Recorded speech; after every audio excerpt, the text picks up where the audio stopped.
Hello guys, how are you? I'm Hardeep Singh. Welcome back to your own YouTube channel.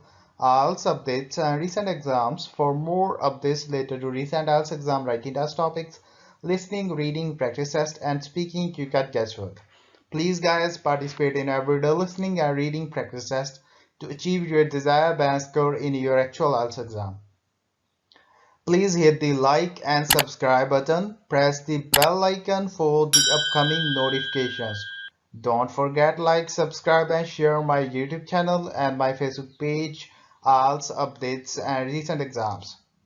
Part 1. Look at questions 1 to 4.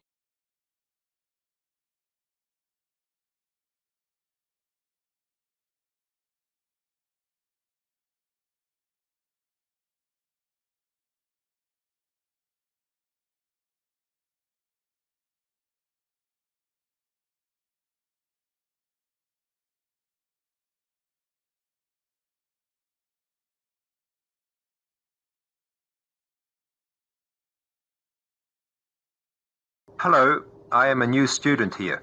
Hello, what can I do for you? Can you tell me what the student union does? Well, we're part of the National Union of Students, who represent students' interests across the country. We provide services for all students at this college. What kind of services? There are advisors and welfare staff, entertainments, sports clubs, union societies, meetings, campaigns, and special interest groups. We offer everything from ballroom dancing to karate, jazz, and political debates. Sounds great. How can you help overseas students? As I've said, we have welfare officers who are used to the sort of problems overseas students may have. They know where to get advice on a particular situation, or basically give whatever help is asked for.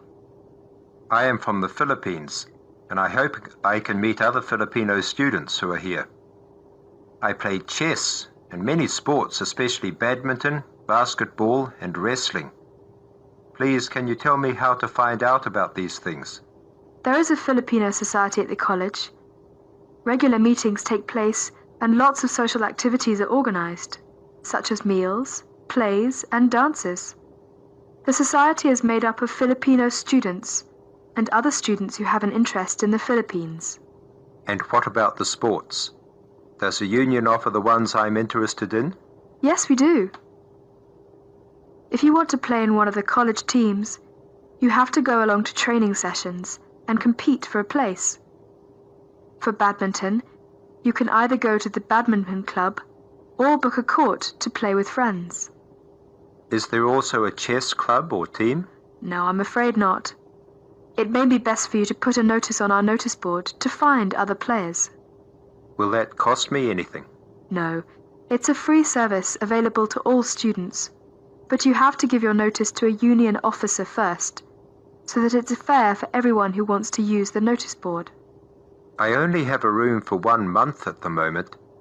I need to find a house or a flat to live in near the college. Are you able to help me with any accommodation problems? There are always rooms available in shared flats or houses on our notice board. The college has some of its own accommodation, and you can also apply for these. If you have any problems at all, you should talk to one of the student union's welfare officers, who can give specialist advice on accommodation. Thank you for your help. You're welcome. Now would you mind helping us? We're conducting a survey to learn more about the students who visit our union office, so that we can improve our services. Would you mind if I asked you a few questions? Not at all. Now look at questions 5 to 10.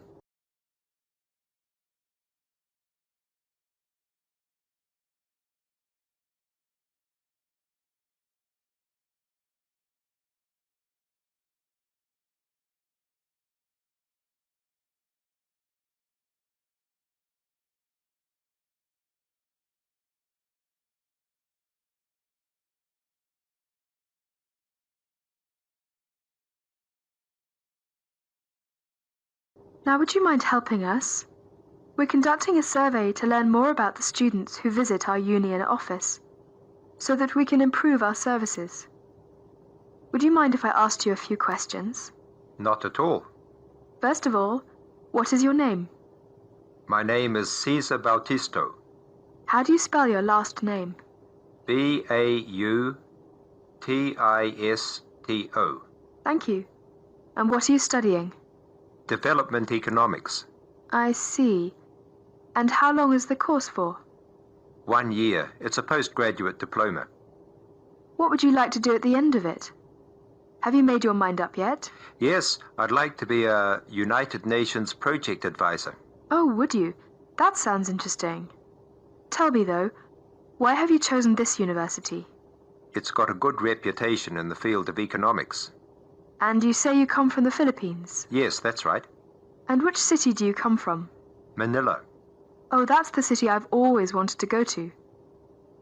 What do you do in your spare time? I go to play games. I love sports. Ah, yes, you mentioned that. Basketball, badminton, and wrestling, wasn't it? Yes, that's right. Okay, that's it. I'll add your name to our mailing list. We appreciate your help with this survey. If you have any suggestions, be sure to give us a call or drop by at any time. All right, I will. Thank you. Bye. Bye. That is the end of part 1. You now have half a minute to check your answers.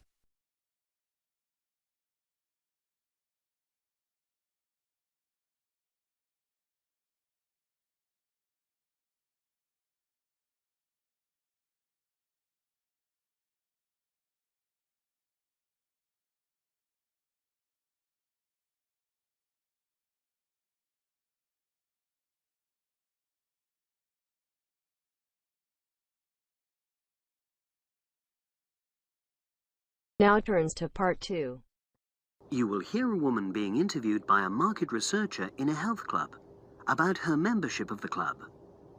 First, you have some time to look at questions 11 to 15.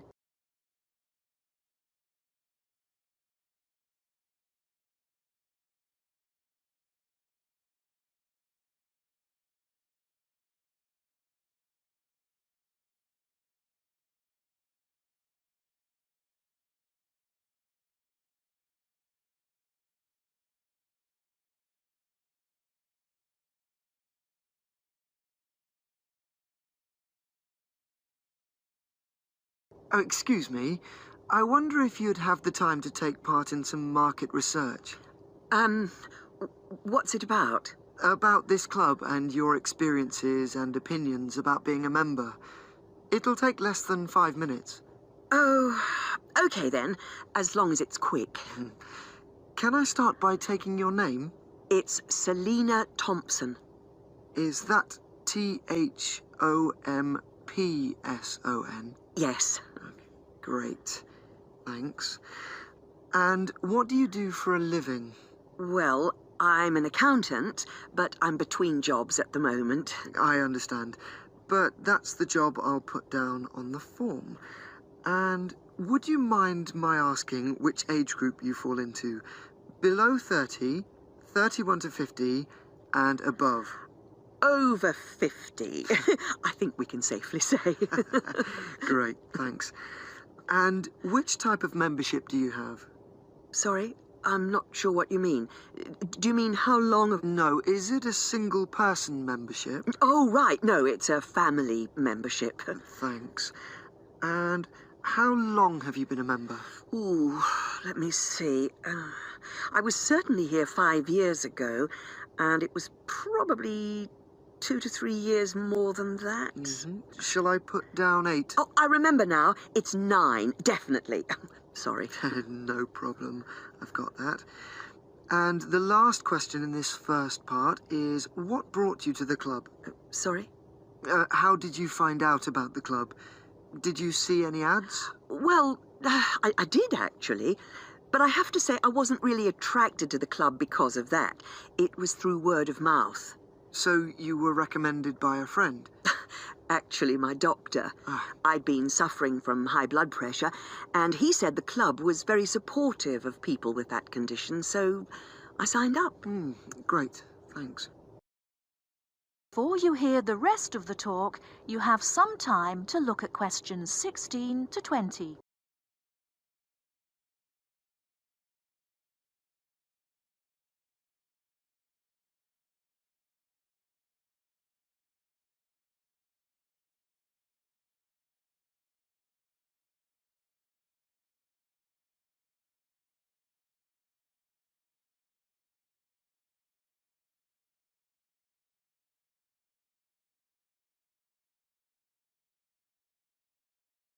Now, for the second part of the form, I want to ask a bit more about your experience of the club. Sure. How often would you say you use the club?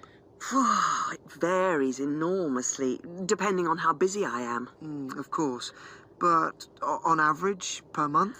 I'd say it averages out at twice a week. Okay, so 8 on average. Yeah, and 4 of those are aqua aerobics classes. That leads me to the next question. Would you say the swimming pool is the facility you make most use of? Fair to say that, yep. Right, thanks. And are there any facilities you don't use? One area I realise I've never used is the tennis courts. And there's one simple reason for that. You don't play tennis? Actually, I'm not bad at it. Oh. It's that I'm not happy having to pay extra for that privilege. Oh, right. I've made a note of that. Thanks. Now, in the last section, are there any suggestions or recommendations you have for improvements to the club? Only about health and fitness? Anything at all? Well, I'd like to see more social events. It isn't just a question of getting together for games or classes, but other things, you know. Yes, sure. And another thing that I was thinking when I had my yoga class in the gym last night, we were all sweltering in the heat, was that I think they should put in, well, you know... air conditioning. That's exactly what I mean. The rooms are really light and well designed, but they do need proper installations. Sure. Well, I've made a note of that. Good. So, is there anything else you'd like to suggest? About quality of service, for example? Oh, everyone's very nice here. They couldn't be more friendly and helpful. Oh, but I tell you what, it's a shame the restaurant isn't open in the evening on Saturday. And Sunday as well, for that matter. So, the club should... open it later on those days. Okay. Well, thank you very much. That's all the questions I have. That is the end of part 2. You now have half a minute to check your answers.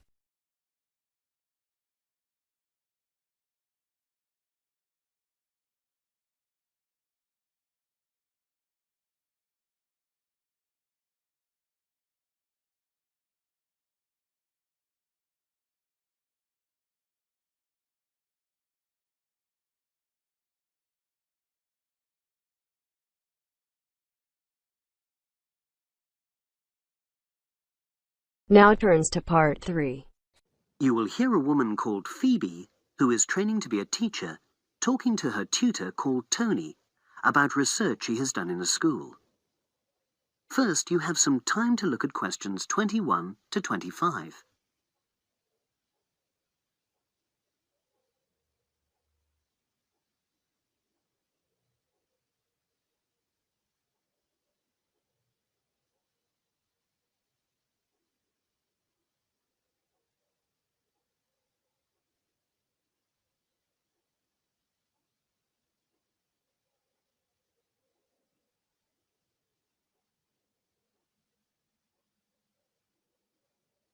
So, how did you get on with your school-based research, Phoebe? Well, it was exhausting, but really valuable. Good. What was the specific focus you chose? My title is Attitudes Towards Study Among 11 to 12-year-old Pupils. Right, and what made you choose that focus? Well, that's a bit difficult. Lots of my classmates decided on their focus really early on, mainly on the basis of what they thought would help in their future career, you know, in their first years teaching. So that's what helped you decide? Actually, it was that I came across a book written by experienced teachers on student attitudes, and that motivated me to go for the topic. Okay. So what were your research questions or issues? Well, I wanted to look at the ways students responded to different teachers, particularly focusing on whether very strict teachers made teenagers less motivated. And from your research, did you find that was true? No, not from what I saw, you know, from my 5 days observation, talking to people and so forth. Okay.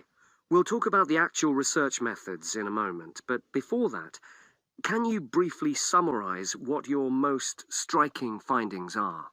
Well, what really amazed me was the significant gender differences. I didn't set out to focus on that, but I found that boys were much more positive about being at school. Girls were more impatient. They talked a lot about wanting to grow up and leave school. Very interesting. Yeah, it is. From doing the research, it was clear to me that you might start out to focus on one thing, but you pick up lots of unexpected insights. Right. Did you get any insights into teaching? Yes, certainly. I was doing a lot of observations of the way kids with very different abilities collaborate on certain tasks. You know, help each other. And I began to realise that the lessons were developing in really unexpected ways. So, what conclusion do you draw from that? Well, I know it's necessary for teachers to prepare lessons carefully, but it's great if they also allow lessons to go their own ways. Good point. Now, I'm really pleased to see you doing this. Analysing and drawing conclusions based on data. But surely this isn't proper data. Because it's derived from such small-scale research. Well, as long as you don't make grand claims for your findings, this data is entirely valid. I like the way you're already stepping back from the experience and thinking about what you've learned about research. Well done. But I know I could have done it better. As you become more experienced, you'll find ways to reduce the risk of difficulties. Okay. Now you have some time to look at questions 26 to 30.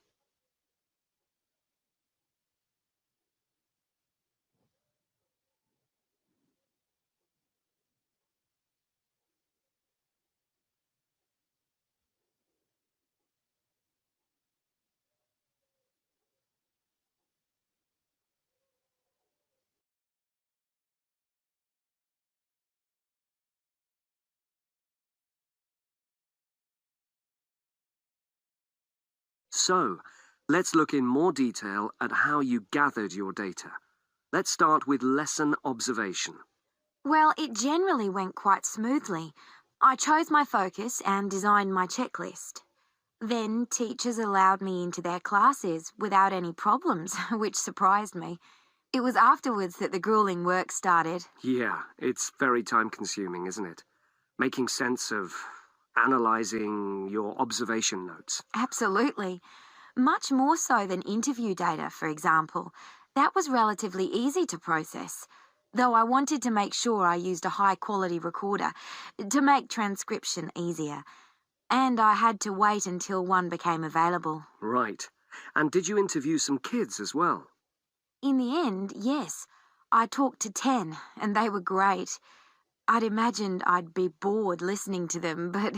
So it was easy to concentrate? Sure. One of the teachers was a bit worried about the ethics, you know, whether it was right to interview young pupils, and it took a while for him to agree to let me talk to 3 of the kids in his class, but he relented in the end. Good. What other methods did you use? I experimented with questionnaires, but I really regret that now. I decided to share the work with another student, but we had such different agendas it ended up taking twice as long. That's a shame. It might be worth you reflecting on ways you might improve on that for future projects. You're right, yeah. Okay. And the other thing I did was stills photography. I didn't take as many pictures as I'd hoped to. Lack of time? It's pretty easy just snapping away, but I wanted each snap to have a purpose, you know, that would contribute to my research aims, and I found that difficult. Well, that's understandable, but remember... That is the end of part 3. You now have half a minute to check your answers.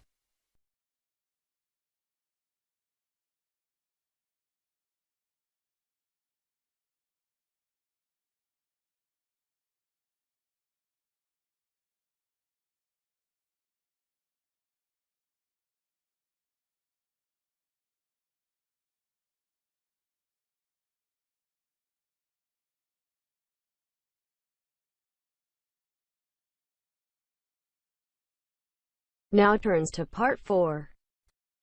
Here you'll hear a conversation at the counselling service.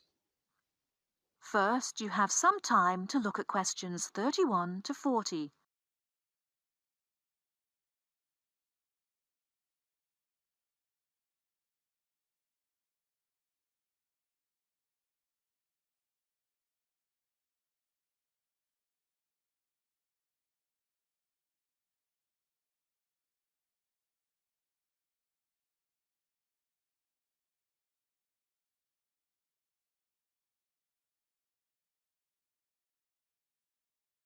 Hello, sit down, please. Thank you. Well, I heard about your counselling service from a friend, and I was really interested. You know, I'm a new student, and I don't know how you work, and... Well, the primary task of our service is to enable you to become more effective in your life, inside and outside the university. I think counselling is valuable if you're feeling that your life has become out of balance in some particular way. For example, it may be that you're experiencing difficulty in managing change, stress, or burnout, difficulty with concentration, depression or anxiety, or a recent crisis of some kind. It can really help to talk things over with a counsellor. I see. After the semester began, I found I was facing tons of decisions that would be made by myself. I felt under stress sometimes. Yes, most new students have problems like yours. Just as I have said, it's a kind of being out of balance. Much of what we do is to help you get your thinking, feeling, behaviour, or perspective on life back into balance. We'll seek to help you focus on and understand more clearly the issues that concern you. But the issues are complex, I think. They are about academic, personal, and many other aspects. I don't know how you can help me to decide so many... Well, we don't decide. We just help. We'll respect your own values, choices, and lifestyle. We work towards highlighting your strengths and inner resources to help you make the choices, resolutions, or changes that are right for you. When you're feeling under pressure, it's easy to lose sight of the many strengths and inner resources that you have. You mean I have enough strength to solve the problems and make choices? That's absolutely right. You just lose sight of them sometimes. And it can also be helpful to talk through any difficult decisions or dilemmas with which you may be faced. You don't have to wait until you're in a crisis to come and seek help. Taking the time and space to reflect in the supportive, private and comfortable environment that the counselling service offers you is an effective way to move forward positively in your life. Is it possible if I prefer a separate waiting area? Yes. We'll take account of any special requests you may have to protect your confidentiality. The record of your name and other basic information is kept for statistical purposes. Any notes written down about you are identified by a number. No personal information is kept on the computer. How do I know what particular counselling I need to balance myself? Well, as you've noticed, when you approach the service for counselling, you will be offered an initial half-hour assessment interview with one of the counsellors. They can answer any questions you may have and help you to assess whether individual counselling is the best way forward for you. It is the initial assessment interview. If it is thought appropriate, a referral can be made to a variety of medical, therapeutic or psychiatric services in the community, or we can just begin weekly counselling sessions. How do I make an appointment if I need regular counselling? If you decide to proceed with regular counselling, you will be offered the first available appointment, often with a different counsellor. Each session would be for 50 minutes, and usually you would meet with your counsellor once a week. The average number of sessions that we see people is 5, but that can be extended. You can decide on your preferred time, early morning or late afternoon. It sounds pretty useful. I hope I can adapt to the new life with your help. You certainly will. Actually, going away to university is a time of transition and personal development. Evidence suggests that the vast majority of students who have been for counselling do find it a valuable experience. That is the end of part 4. You now have half a minute to check your answers. So guys, don't forget like, subscribe and share my YouTube channel and my Facebook page. IELTS updates and recent exams. For more updates related to recent IELTS exam writing as topics, listening, reading, practice test, and speaking you cut guesswork. Please guys participate in everyday new IELTS listening and reading practice tests to achieve your desired band score in your actual IELTS exam. For more IELTS material, visit my official website www.ieltsupdatesandrecentexams.com. The link is given below in the description. If you need PDF files of latest IELTS material, then please join my Telegram channel. So guys, please write your score below the comment section. Again, thanks for listening. God bless you all guys. Stay tuned, stay safe.